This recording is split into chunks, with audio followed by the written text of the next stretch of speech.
Good morning again. Thanks for being available. I know this is the third day in a row. For most of you, very proud day for the organization. Very pleased to be able to introduce Ryan Craig as the head coach of the hockey club. I've had a long relationship with Ryan. It's amazing the text messages I've got in the last day from former teammates, people that have been associated with him. Everybody knew this day was going to come for Ryan. He's been in our organization for 9 years. He was an NHL player for 200 games. He was in the American League for a large part of his career. I always marveled at the fact he was an American Hockey League captain for 9 different seasons, which just speaks to the leadership that he has. I've known him since he was 15 years old. He played 5 years in our organization. I've seen firsthand, what he does to people around him, how he treats people. I've said to him many times, Craig, you're going to be a really good NHL head coach if you're not in a hurry, and you need to do it in the proper steps. And he's done exactly that. He was a really important part of our staff that won the Stanley Cup, 6 years in our organization as an assistant coach under 3 real good head coaches. Good experience for him there. Then, for me, the real important step was to get head coaching experience himself, and he was able to go down to Henderson with our organization and get 3 years in Henderson, and his time is now. And that's the one thing that I want to say this morning. Our organization from day one have always tried to hire the best people for their jobs, whether it's our players, whether it's coaches. We've always hired the best available coach, and that's exactly what we're doing today. We're hiring the best available coach that's going to lead our organization. Really happy for JD and Carson, Kylie, and Cameron. Congratulations to you guys as well. Congratulations to Ryan, and really looking forward to working with him. We'll keep our standards as they've always been, and Ryan will lead our team. Thanks, Kelly. It's a great day for myself, my family. I'd like to start by acknowledging my family. In this business, you don't reach these points or are able to do this without your family. My wife, JD, the kids, Carson, Kylie, and Cameron, are love, support, and sacrifice is what goes into it. And that just wanted to start with them because this doesn't happen without them. So obviously I'd like to thank Bill, George, and Kelly for the opportunity. I'm ready. I believe I'm ready for this. I've had the pleasure to be in the organization for 9 years. It's been a privilege to work with the guys that I've been able to work with and have mentored me, starting with Gerard Gallant, Mike Kelly, Ryan McGill, through to Steve Spott and Pete DeBoer, Bruce Cassidy, Misha Donskov, and a number of others. And those guys, it's important that I acknowledge them because they've helped lay the groundwork for me to get to where I am today.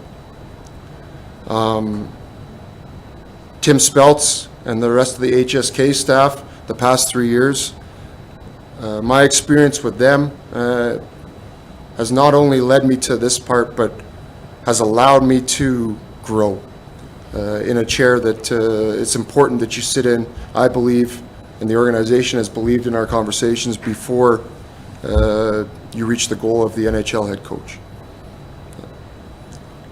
Other than that, I'm ready for this opportunity. I'm grateful for it. I'm ready to get to work. I feel that we have a very, very good hockey team in a very, very good city. We have a ton of good people in the organization, a ton of good hockey players. One of them is here today, Mark Stone. Mark, I appreciate you for being here. I've been here 9 years. I understand the standards and the culture of this organization, and I'm proud to lead it and represent it. Last thing I will say is my family 9 years ago came here to the city of Las Vegas. We've been embraced. We call this place home. And I'm very, very proud to represent not only the Golden Knights, but the city of Las Vegas. Thank you. Guys, we'll open up to questions, start in the front with Danny. Ryan, first off, congratulations. Thank you. Question for both of you, if I can. Kelly, we'll start with you. Just can you elaborate more on the familiarity with Ryan and the organization, just how much easy that makes this transition for Ryan being a first-year coach? And Ryan, if you can kind of elaborate further, just why now do you feel you're ready for this challenge? Yeah, I think it sure helps that he's been in our organization just in terms of the familiarity with, still a number of players that were part of the teams that Ryan was on with the Golden Knights. Relationships with George, myself, hockey operations, analytics people. He's had time with all of those people over the years. And, even just logistics, he's going to be in the same city and all of those things that help. But, that for me makes it pretty seamless. And, it's a matter of doing it now at the next level for him. As for why I'm ready, I'm prepared. I think 9 years of doing this. Even the last half of my career, I was hoping and planning to be a coach. I talked about when I went to join the Pittsburgh organization, working with John Hines, who was a young head coach. I started to keep a journal and built that through as I went through my experiences, things I liked as a player, but through the eyes of a coach. I was able to play for different coaches from that on, including Jared Bednar when we won in Cleveland. So, and then to work with the guys that I acknowledged earlier through 9 years here and the people, I'm supported, I'm prepared, and I'm ready. That's why I feel it's time is now. So go Ed and Paul. Ryan, you've obviously worked with a lot of the guys you're going to coach already. The room is described as a veteran room, great leadership. They kind of they can police themselves. What is the difference about a head coach, first-time head coach approaching that room compared to guys you're trying to teach how to be pros?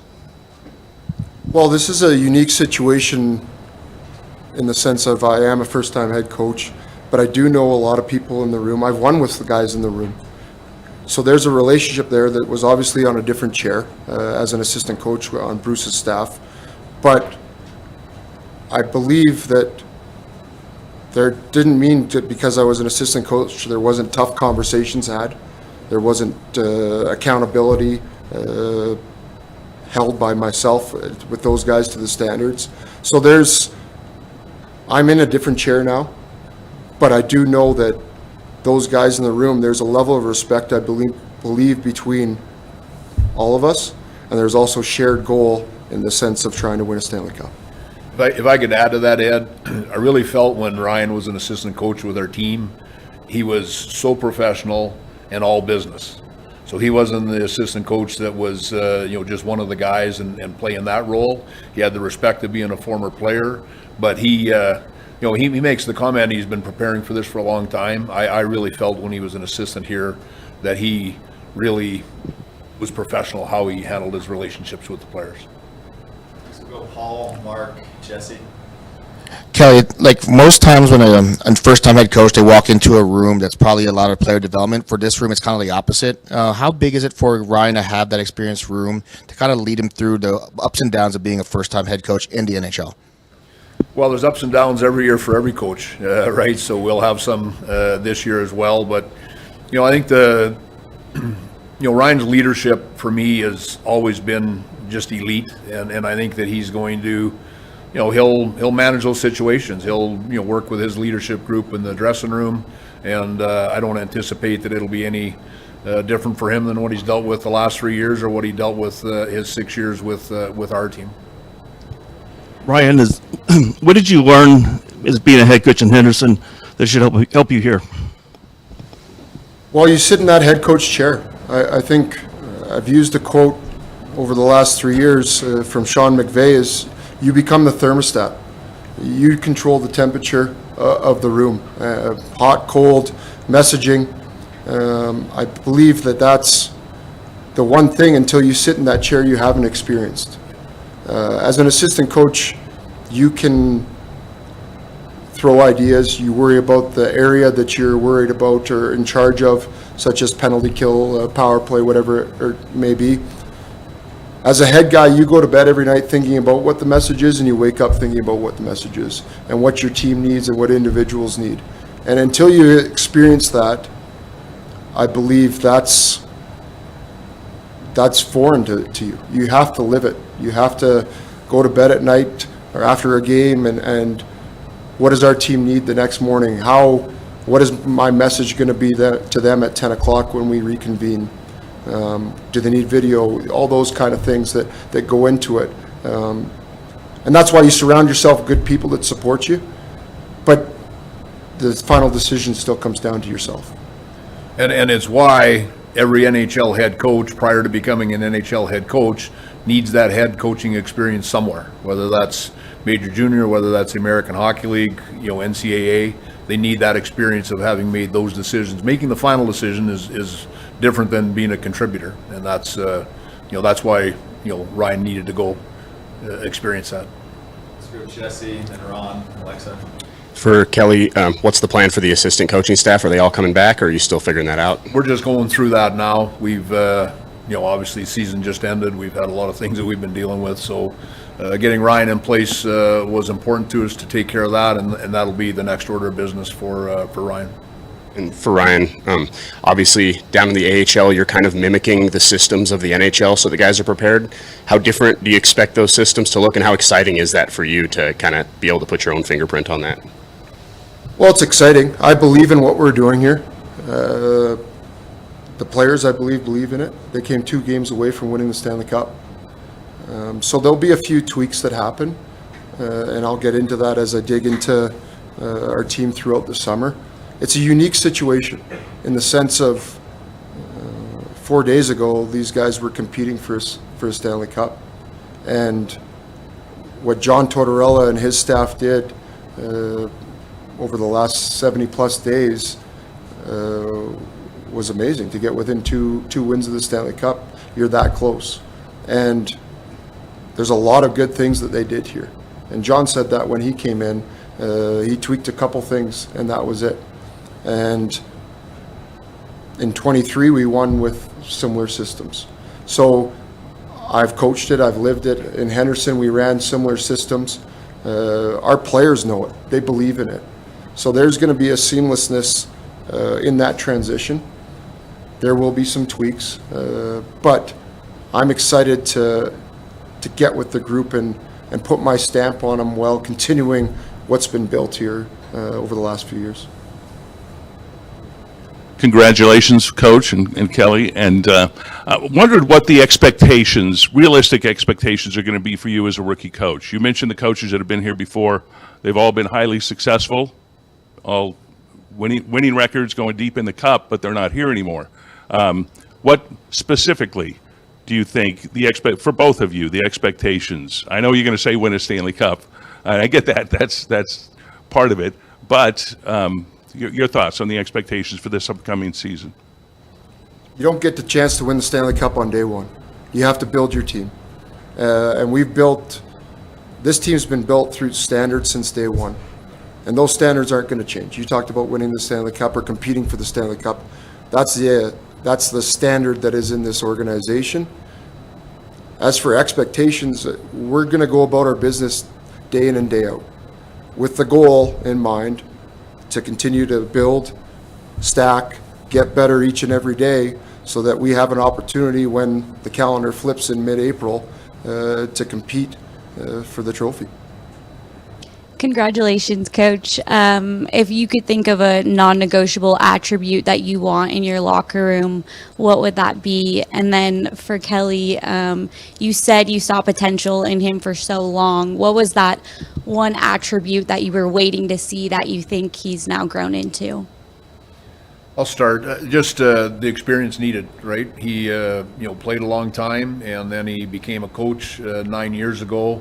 And I just think the importance of the experience to be ready. You want to have a coach that's prepared for success, not failure.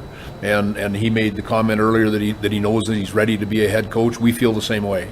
And in terms of the attributes, the leadership, the character, the mind for the game. I've talked hockey with Ryan for many, many years. I know how he understands it. He touched on the fact that through his playing career, he began to envisioned himself being a coach when he was done. I think that was valuable for him. It's a thought of it as he was saying that. In September, we have a series of meetings where all of the NHL head coaches attend, all of the NHL general managers attend. It's a couple of days that we do in September before the training camp starts. So, for me, I have interactions with general managers regularly, but I don't have regular interactions with head coaches, unless you bump into them when you're playing. But in that setting, the 32 NHL head coaches were there. It was amazing how many guys came and talked to me about Ryan Craig, and just the regard he has, the respect he has. It's not just Kelly McCrimmon that feels the way that I do about Ryan Craig. I think it's a lot of people in the industry know everything about who Ryan Craig is. Competitiveness. That's what we want. That's what we have. That's not what we want. That's what we have. The people that are brought in to this organization love to compete. And that will drive our team in practice. That drives our team in games. And it makes a team. That's what it does. And this locker room here is full of leaders. It's full of guys that have gone through the grind of seasons, the grind of Stanley Cup runs, and have had success. And there's one common denominator, is they're competitive people. And they like to win. And that's what we need, and that's what we want. Dave. Ryan, back here, congratulations. JD, do you have any questions? No, you're good. Okay. Ryan, you played for a lot of coaches. You've been around a lot of coaches. Who do you draw from the most as you move on to this next chapter in your career, do you think? Well, I think my first NHL coach was John Tortorella.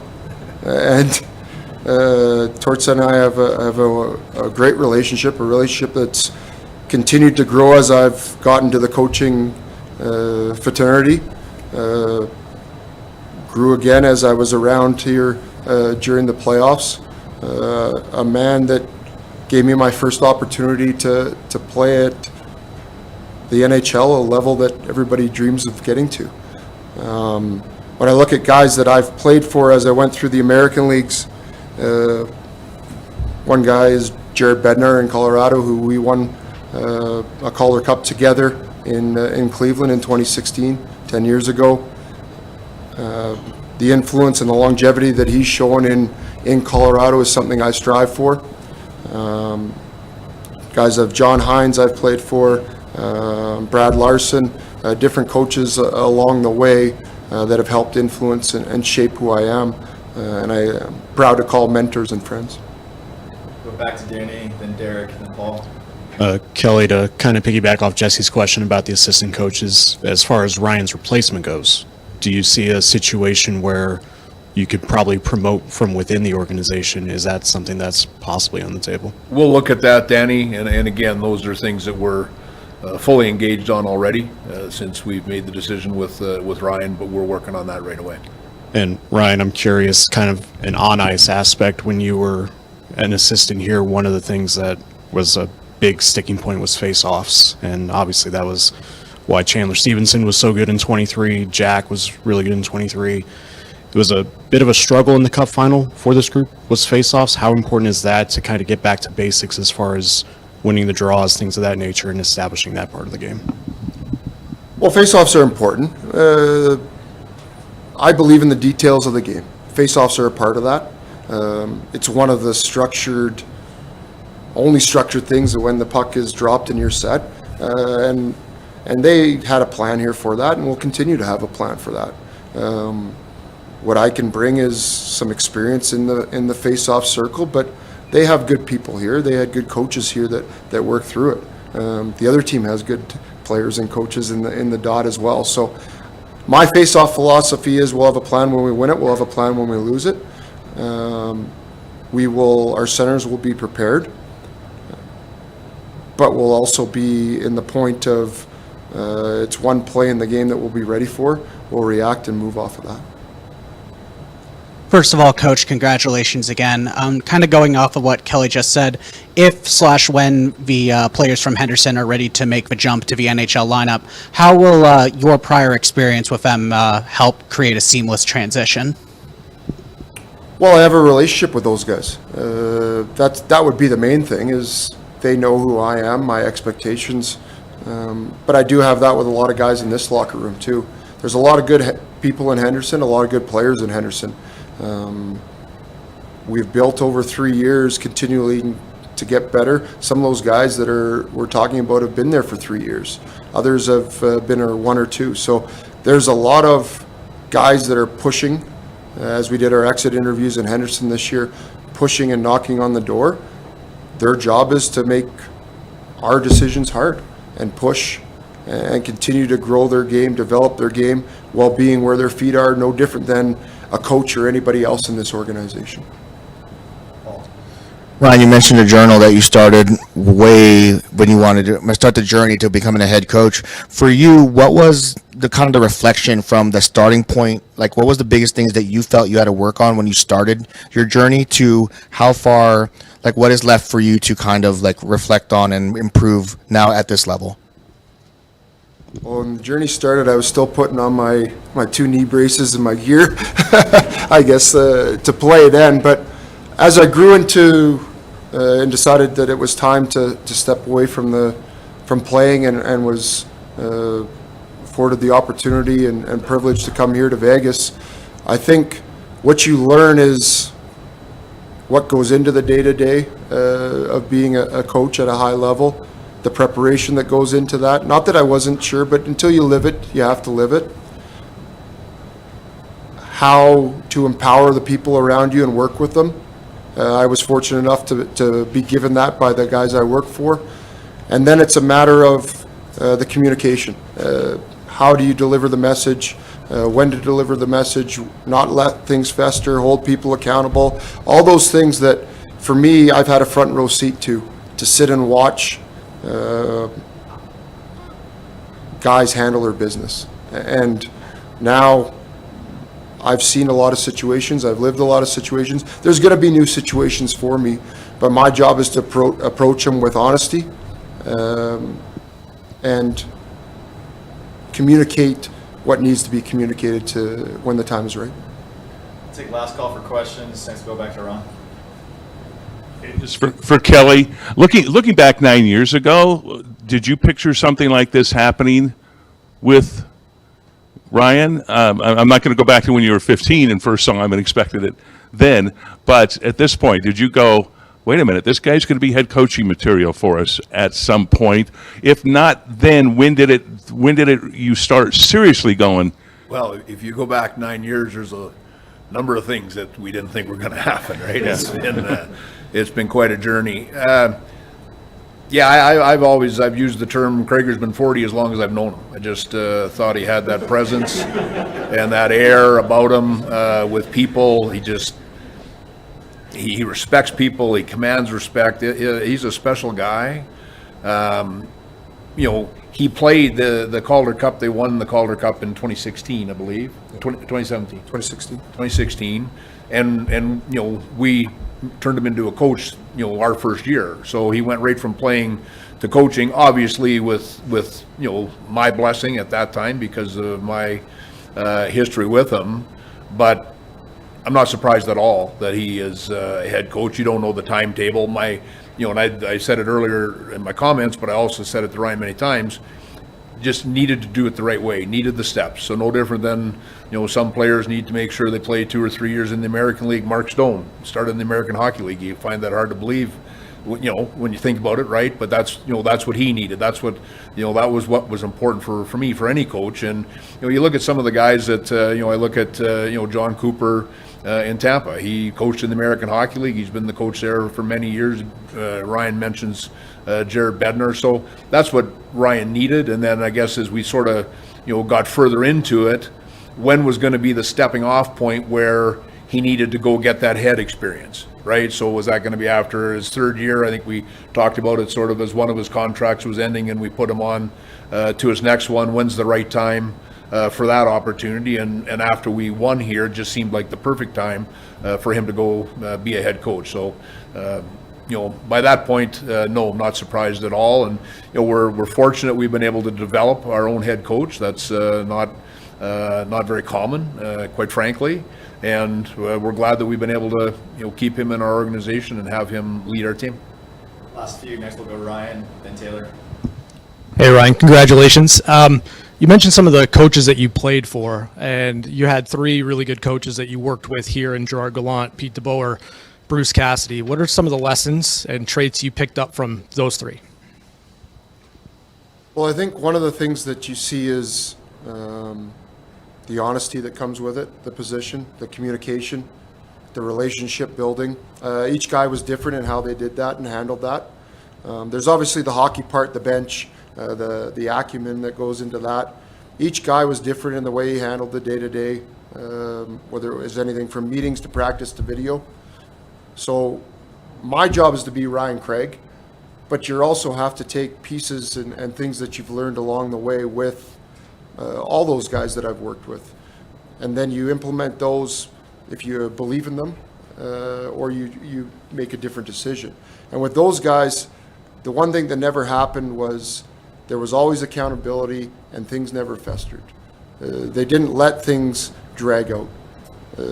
Things were, we take care of our business and then we move on to the next thing, because this game is too hard and it drags too, physically and emotionally, to waste time on anything else when you need to get ahead and get on to the next thing. And I think that's what I learned from those guys. Face any problems or dilemmas that you have to have, let's correct it, whether it's with your team or an individual player. We get to it, and then let's move on, and we're worried about winning hockey games. Taylor. Obviously, Mark Stone here, you've battled with a lot of these guys before, which is a really unique experience. What are you most looking forward to being on the ice with them again and just creating that competitive culture? Well, when you say we've battled with them, the players are the guys that battle. They're the ones that put in the work. They're the ones that go to battle, as you say, each and every night, and sacrifice that way. My job is to provide structure, instill belief, provide energy, and push these guys to reach their highest level as individuals and as a team. And that's where my job comes in. My job isn't, when the puck drops, is the battle, but my job is to put these guys in a position to play to their strengths, to execute at the highest level they possibly can, and then to ultimately succeed. And that's what the players do, and it's always going to be about the players in that sense. That's not going to change, but my job as a coach is to help guide them and facilitate that for them. Last question today will come from Alexa.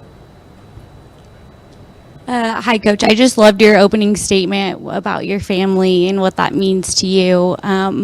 You're now starting this new chapter in your life, so people who want to know who Ryan Craig is as a person, as a coach, how would you describe that?